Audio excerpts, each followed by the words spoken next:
নারায়ণগঞ্জের সোনারগাঁয়ে সোহেল নামের প্রতিবন্ধী এক অটো চালকের কস্টেপ মোড়ানো মরদেহ উদ্ধার করেছে police. Senior staff reporter Liton বিশ্বাস জানান, মঙ্গলবার ভোরে খবর পেয়ে তালতলা তদন্ত কেন্দ্রের পুলিশ সদস্যরা উপজেলার মুসারচর এলাকা থেকে নিহতের লাশ উদ্ধার করে। নিহত সোহেল উপজেলার সাদিপুর ইউনিয়নের নয়াপুর পশ্চিমপাড়া এলাকার হাবিবুর রহমানের ছেলে। তার স্ত্রী ও দুটি কন্যা সন্তান রয়েছে। নিহত সোহেলের স্ত্রী রাজিয়া আক্তার জানায়, গতকাল সোমবার দুপুরে সোহেল অটো গাড়ি নিয়ে বাড়ি থেকে বের হওয়ার পর রাত ৮টার পর কল দিয়ে তাকে আর ফোনে পাওয়া যায়নি।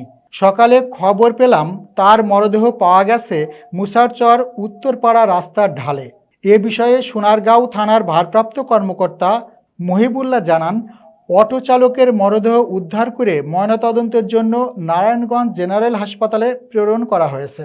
ঘটনার সাথে জড়িতদের গ্রেপ্তারে আমাদের অভিযান অব্যাহত রয়েছে।